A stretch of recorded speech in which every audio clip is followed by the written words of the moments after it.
Bab 37. Diunggah oleh baca suara. Ketika saya melangkah ke gerbang teleportasi, sensasi memuakkan yang sudah biasa saya alami.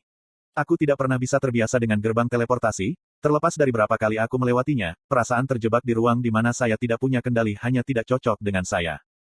Dengan cemas memutar-mutar cincin dimensi dengan longgar tergantung di ibu jari saya ketika pemandangan kabur dilewati, saya tidak bisa menahan sakit kepala hanya berpikir tentang seberapa hati-hati saya harus menjadi begitu sekolah dimulai, saya membeli cincin itu sehingga pedang saya tidak akan terlihat jelas. Sementara aku tidak pernah menggunakan pedangku yang terbuat dari teal sebagai seorang petualang, aku memang memilikinya mengikatku dalam bentuk tidak aktif setiap saat. Saya juga menangkap Lukas menatapnya beberapa kali dengan rasa ingin tahu ketika kami berada di ruang bawah tanah bersama. Jika dia melihatnya lagi pada diri saya, itu akan menjadi hadiah mati. Sesampainya di sisi lain gerbang di Sirus, aku menghela nafas panjang. Saya di rumah. Menangkap kereta pulang, aku melewati akademi yang akan kuhadiri. Premisnya sangat besar dan hanya melihatnya dari luar, siapapun bisa tahu berapa banyak waktu dan sumber daya yang telah dimasukkan kerajaan ke tempat ini. Itu tampak seperti dunianya sendiri yang terpisah di dalam kota, dengan berbagai struktur dan lanskap berubah sepanjang saat saya berkuda di sepanjang jalan yang mulus. Tuan, kami telah tiba di Helstea Manor. Sopir itu turun dan membuka pintu untukku, membalik topinya ketika aku turun dengan lembut, berhati-hati agar tidak membangkitkan ikatan tertidurku ketika aku menyerahkan kepada pengemudi beberapa koin tembaga. Melihat terakhir kali, aku berjalan menaiki tangga yang sudah begitu kukenal. Aku menggendong Sylvie dengan satu tangan, merasakan ekspansi lembut dan penarikan perutnya untuk memastikan dia hanya tidur. Sejak perubahannya, dia tertidur lelap, membuatku gelisah. Setelah mendorong pikiran ikatan saya sekali lagi, saya tahu dia baik-baik saja, hanya tidur nyenyak. Aku bahkan belum berhasil menaiki tangga ketika pintu ganda besar terbuka dengan bunyi keras. Di tengah pintu masuk, seorang gadis kecil berdiri dengan tangan bertumpu pada pinggulnya seperti seorang ibu yang memarahi. Di wajahnya ada ekspresi yang tak bisa kujelaskan, dia tampak cemberut, tetapi kilasan kegembiraan dan kegembiraan mengalir melalui fasadnya yang jelas.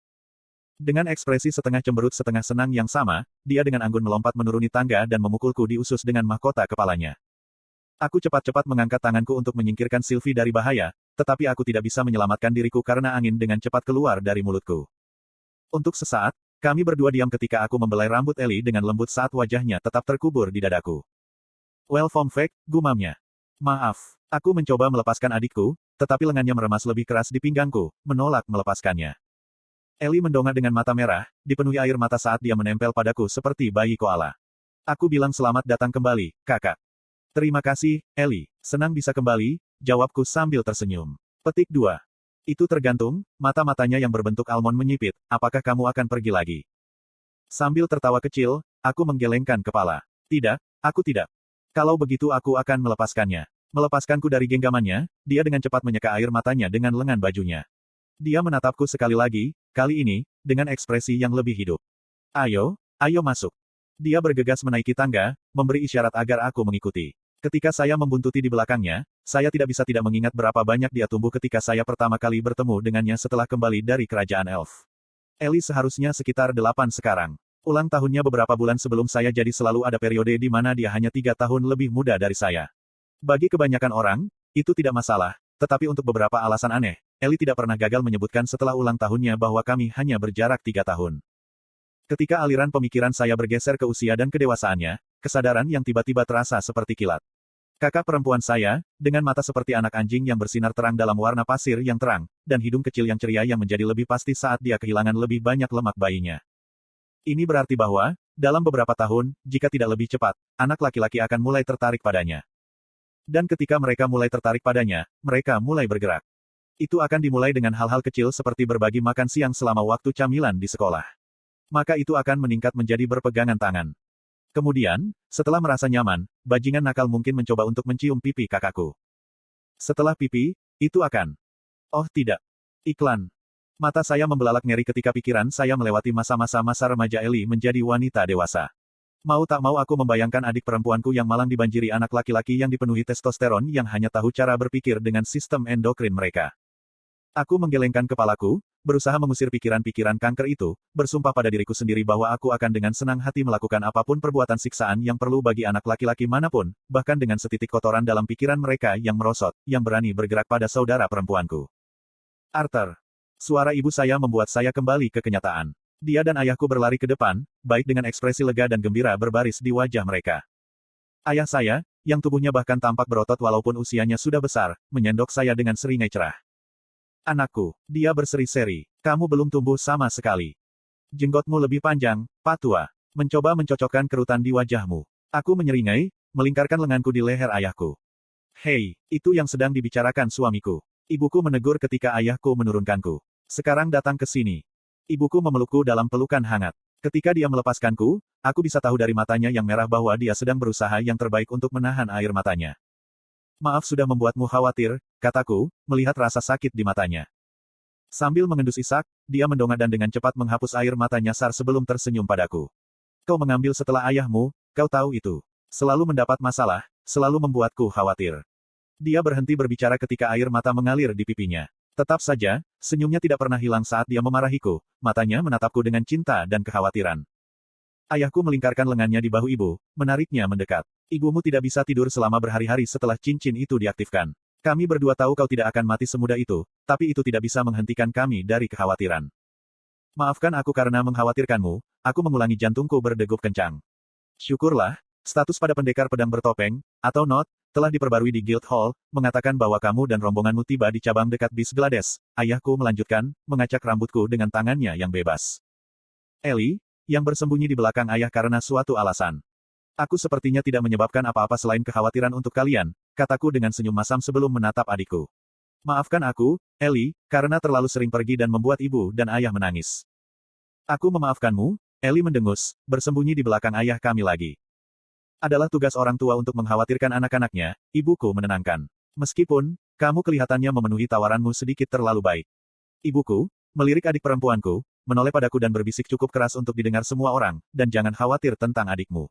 Dia menunggu di dekat jendela sepanjang hari sejak temanmu, Elia, datang bersama Jasmine. Petik 2. Bu, Ellie tersentak. Itu seharusnya menjadi rahasia. Adik perempuan saya menempel erat pada ibu saya, membuatnya tunduk ketika kami semua tertawa. Saya kira itu isyarat saya. Elia berdentang dari atas tangga menuju lantai 2. Teman saya yang baru ditemukan telah menunggu reuni keluarga kecil kami untuk berakhir dengan Vincent dan Tabitha. Butuh waktu cukup lama untuk sampai di sini. Apakah kamu memutuskan untuk melakukan tur kecil sebelum datang ke sini? Elia bercanda ketika dia melompat menuruni tangga. Aku ingin istirahat dari cangkirmu yang tak sedap dipandang, aku balas, memberinya senyum sinis. Ngomong-ngomong, di mana Jasmine? Dia sudah kembali dengan Twin Horns, jawabnya, melepas kacamatanya dan mengelapnya dengan ujung kemejanya. Melihat pemuda berkacamata itu, sulit bagiku untuk mengingat betapa ia tampak tidak ekspresif dan dingin ketika aku pertama kali melihatnya di tempat pengujian. Arthur Lewin, putranya yang luar biasa kembali. Vincent mencengkeram punggungku, mengunci lengannya di sekitarku dengan erat. Kami senang kau kembali dengan selamat, Arthur. Tabitha mengikuti di belakangnya, menarikku ke pelukan beraroma lavender juga. Terima kasih, aku tersenyum, mencelupkan kepalaku. Untuk segalanya, maksudku, merawat keluargaku dan membiarkan kita tetap. Ah, Vincent memotong dengan jari terangkat. Kamu akan membuat orang tua ini sedih jika kamu bertindak begitu formal. Ayo sekarang, kupikir kamu akhirnya melakukan pemanasan untuk kami. Dia benar, tahu kan, Tabitha bergabung. Tolong, Arthur, keluargamu adalah bagian dari keluarga kami. Tidak perlu menjauhkan dirimu dari formalitas. Anggap saja kami sebagai bibi dan pamanmu. Mendengar kata-katanya, aku menyadari bahwa ada satu orang yang absen dari keluarga Helstea. Tapi sebelum aku sempat bertanya, Vincent menangkap tatapanku dan tertawa kecil. Jika kamu mencari Lily, dia tidak ada di sini. Vincent tersenyum jahat ketika Tabitha memutar matanya ke arahnya. Lily diterima di Akademi Sirus. Dia mulai menghadiri musim gugur yang lalu setelah dia menginjak usia 12, Tabitha memberitahuku. Wow, aku berseri-seri. Jadi dia benar-benar belajar menjadi penyihir. Aku senang. Tabitha mengangguk pada ini. Ya, dia benar-benar ingin berada di sini ketika kamu kembali untuk memberitahumu sendiri. Tetapi sayangnya, semester musim semi dimulai, jadi dia terjebak di asrama sampai istirahat. Tapi itu semua berkat kamu, Arthur. Tidak akan pernah terpikir, setelah beberapa generasi, bahwa penyihir akan dilahirkan di rumah Helstea. Sekarang datanglah, kalian semua, tidak perlu berdiri di sekitar sini ketika kita memiliki sempurna set sofa yang bagus di ruang tamu. Petik 2. Setelah digiring ke kamar sebelah, kami mulai mendiskusikan waktu saya sebagai seorang petualang. Ada beberapa detail yang saya tinggalkan demi keluarga saya bertukar pandang dengan Elia ketika saya melewatkan bagian di mana Lukas mengkhianati kami, tetapi selain itu, saya memastikan untuk mengisinya dengan kemampuan terbaik saya. Adikku, yang duduk bersila di sofa di hadapanku dengan Sylvie tidur di pangkuannya, terbelalak sepanjang waktu ketika aku mengingat pengalaman penjara bawah tanah dengan Elia. Matanya praktis berbinar pada dongeng seperti fantasi, tapi bukan hanya dia yang menjadi terpesona oleh cerita. Para hadirin tidak dapat mempercayainya ketika Elia melanjutkan kisah itu untuk saya dan memberitahu mereka tentang bagaimana saya telah mengalahkan wali kayu yang lebih tua. Mereka menolak untuk mempercayai kami sampai saya akhirnya mengeluarkan inti binatang buas. Saat itulah mereka dipaksa untuk menelan keraguan mereka ketika mereka menatap dengan kagum pada bola hijau kusam yang lebih kecil dari tinjuku. Ngomong-ngomong soal intinya, ayah, kamu di tahap apa? Saya bertanya. Memberi saya tawa malu, dia menjawab, saya telah terjebak di bottleneck tahap oranye gelap sejak Anda pergi. Tidak peduli berapa banyak saya bermeditasi dan memurnikan mana, saya sepertinya tidak bisa menerobos. Sempurna. Gunakan ini kalau begitu. Aku melemparkan intinya ke ayahku, mengejutkannya. Aku harus menggunakan sedikit saat aku sedang dalam penyembuhan, tetapi seharusnya ada cukup banyak inti binatang buas ini untuk membantumu menerobos. Sambil memegang bola kecil seperti itu dibuat menjadi rahmat, dia menggelengkan kepalanya dengan ekspresi beku. Nak, aku tidak bisa. Ini adalah sesuatu yang kau perjuangkan dengan nyawamu. Aku tidak bisa mengambil ini darimu. Aku siap untuk mendorong bola itu ke tenggorokan ayahku ketika ibuku menimpali. Sayang, aku yakin Arthur tidak memberikan ini kepadamu karena kemauan. Jika dia ingin Anda memilikinya, itu untuk alasan yang bagus. Petik 2. Dengarkan istrimu, Ray. Bocah itu pasti punya alasan. Kau ayahnya, demi Tuhan. Menjadi lebih kuat, itu akan membantuku juga. Vincent tertawa. Tabitha hanya tertawa mendengar ini. Alice, putramu membawa hadiah yang cukup. Karena khawatir dia menyebabkanku, aku masih menimbang apakah itu sepadan. Ibuku bercanda, bertukar tawa dengan temannya. Kamu harus menyusulku, ayah. Kamu tidak bisa membiarkan putramu meninggalkanmu di dalam debu, kan? Aku menyeringai, menarik tatapan bingung. Ayahku menatapku. Jangan bilang. Yup, aku bersandar di sofa, panggung oranye terang.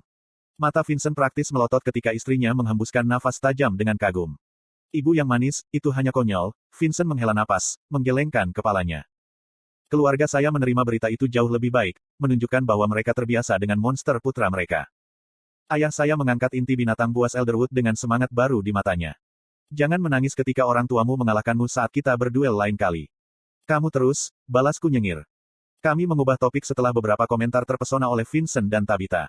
Urutan selanjutnya berkaitan dengan Elia. Dia telah memberitahu semua orang tentang latar belakangnya sebelum aku datang tetapi meninggalkannya begitu saja. Saya menjelaskan kepada keluarga saya dan istri serta suami Helstea bahwa dia adalah teman dekat sekaligus dermawan yang menyelamatkan hidup Jasmine dan saya. Bagaimana perasaanmu tentang mensponsori Elia sehingga dia bisa masuk Akademi Sirus bersamaku? Saya akhirnya berkata. Aku harus membicarakannya dengan Direktur Cynthia, jika aku bisa membuat wanita tua itu memerasku untuk beberapa waktu, tetapi aku tidak mengerti kenapa tidak. Vincent menjawab sambil tersenyum. Matanya berbinar-binar di bawah kacamatanya ketika dia mempelajari Elia yang gelisah. Dari kisah-kisah yang dia dengar hari ini, tidak ada keraguan bahwa pengusaha dalam dirinya telah berkobar dalam kegembiraan. Berinvestasi dalam generasi penyihir masa depan adalah bagian besar dari apa yang dilakukan orang kaya untuk mempertahankan kekuasaan dan status mereka di kemudian hari. Vincent permisi dulu, mengatakan bahwa dia akan menulis surat kepada Direktur Akademi Sirus sekarang. Ayah saya pergi ke halaman belakang, mengatakan bahwa dia akan segera memulai pelatihan, jadi hanya ibu saya, Elijah, Tabitha dan saya sendiri yang meninggalkan ruang tamu. Ibuku dan Tabitha bergiliran memeras rincian lebih lanjut dari ketika aku berpetualang sebelum ibuku bersikeras aku harus memeriksanya untuk memastikan aku tidak memiliki luka yang berkepanjangan. Saya mengatakan kepadanya bahwa saya baik-baik saja dan bahwa saya akan mengenakan sarung tangan yang dia manfaatkan dengan baik. Dia sepertinya tidak terlalu senang dengan kenyataan bahwa aku benar-benar berada dalam situasi di mana aku harus menggunakannya pada diriku sendiri, tetapi dia hanya senang aku masih utuh. Saya berbicara sedikit lebih banyak dengan adik perempuan saya. Dia ingin tahu mengapa Sylvie berubah penampilan dan mengapa dia tidur. Setelah menjelaskan bahwa dia lelah dari petualangan, saya menyadari betapa lelahnya saya. Bu, Bibi Tabitha, kurasa aku akan pergi bersama Elia juga. Aku agak lelah dari perjalanan. Tentu saja, jangan lupa mandi sebelum tidur, ibuku tersenyum pada kami sebagai Elia dengan hormat mengucapkan selamat malam pada semua orang. Selamat malam, saudaraku. Selamat malam, Elia, saudara perempuanku berdentang. Setelah kami minta diri, Elia dan aku menuju ke kamarku. Elia, kamu mandi dulu, aku akan mengatur barang-barangku. Pelayan itu membawa set pakaian tidur yang aku minta dan tanpa sadar aku berjalan ke kamar mandi untuk memberikannya kepada Elia. Hei, aku telanjang, Elia berseru, memalingkanku dari pikiranku. Teman saya hampir tergelincir di lantai yang lembab ketika ia berusaha menutupi dirinya. Tenang, putri, aku tidak bisa melihat wujudmu karena uapnya, aku berbohong ketika meninggalkan kamar mandi. Dengan rambut hitamnya yang menetes-netes di lantai, Elijah berjalan keluar dari kamar mandi, set piyama yang telah kuberikan padanya dan kain penyerap kecil yang menutupi bahunya. Sial, aku tidak menyadari betapa hebatnya mandi air hangat, desa Elia, matanya tertutup oleh kacamata tertutup kabut. Giliranmu. Elia benar, Air panas itu murni untuk tubuhku yang telanjang. Setelah cepat-cepat mencuci diri, aku dengan hati-hati membersihkan Sylvie dengan handuk basah. Aku tidak yakin apakah itu karena dia bisa merasakan bahwa aku ada di dekatnya, tetapi dia tidak bergerak sama sekali dari tidurnya. Sambil berbaring berdampingan di satu tempat tidur besar yang memenuhi satu sisi ruangan, aku dan Elia mulai berbicara. Apakah garis bantal di antara kita ini benar-benar diperlukan? Tanyaku, meletakkan Sylvie di bantal di atas kepalaku.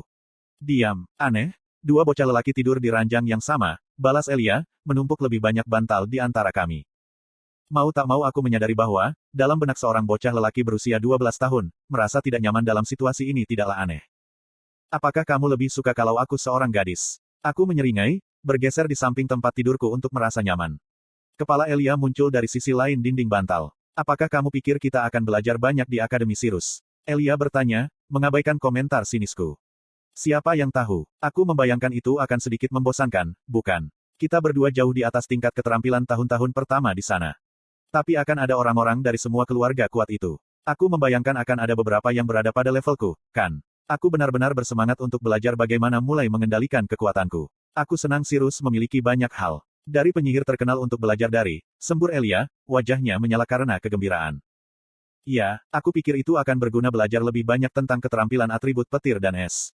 Aku melihat ke bawah ke tanganku. Tangan ini tumbuh jauh lebih cepat dari yang saya bayangkan. Beberapa tahun yang lalu, tangan saya adalah tangan seorang bayi. Sama seperti kemampuan saya, tubuh saya akan terus tumbuh dan menjadi dewasa. Memikirkan hal itu, bersama dengan mengalami semua hal yang tidak dapat saya lakukan dalam kehidupan masa lalu, membuat saya bersemangat. Hei, seru Elia, menyela jalan pikiranku. Petik 2. Lukas tidak tahu siapa aku, jawabku. Dan sampai aku yakin bahwa aku bisa menghadapi seluruh keluarganya, aku akan membiarkannya tetap seperti itu untuk saat ini. Pelatihan harus didahulukan. Yah, kau tahu kau bisa memasukkanku. Lukas mungkin akan memilikinya keluar untuk saya ketika dia melihat saya tetapi dia tidak terlalu memikirkan saya, jawab Elia. Aku masih tidak percaya bahwa keledai mencoba untuk mengorbankan kita semua sehingga dia bisa melarikan diri. Dia keledai, aku setuju. Tapi kita mungkin akan bertemu lebih banyak orang seperti dia di sepanjang jalan, mungkin lebih buruk lagi. Elijah terdiam sesaat, bersembunyi di balik tumpukan bantal di antara kami di dalam kamar gelap kami. Tiba-tiba, kepalanya muncul sekali lagi dan dia menatapku dengan serius. Hei, Arthur. Terperangkap lengah, saya batuk.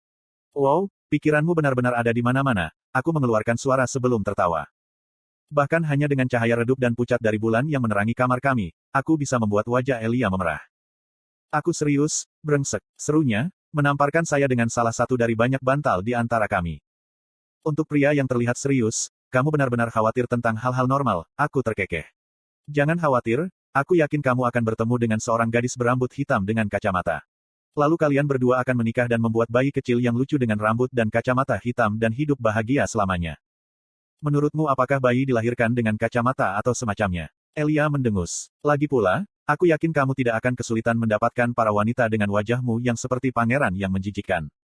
Apakah aku mencium sedikit rasa iri? Saya bercanda. Kau berbau hanya petunjuk. Meh, jangan khawatir. Gadis-gadis seusiaku seperti bayi bagiku, aku menghibur. Aku tidak akan mengambil gunturmu, temanku bermata empat. Sampai kamu menemukan dirimu seorang gadis yang baik, fokuslah untuk mendapatkan kontrol yang lebih baik atas kekuatanmu. Kamu benar, gumam Elijah dari sisi lain tempat tidur. Terima kasih. Apa itu tadi? Saya bertanya, tidak membuat apa yang dia bisikkan. Tidak ada apa-apa, brengsek. Pikiranku, yang dulu dipenuhi berbagai pemikiran tentang masa depan, memudar menjadi kabur saat tidur menyalipku.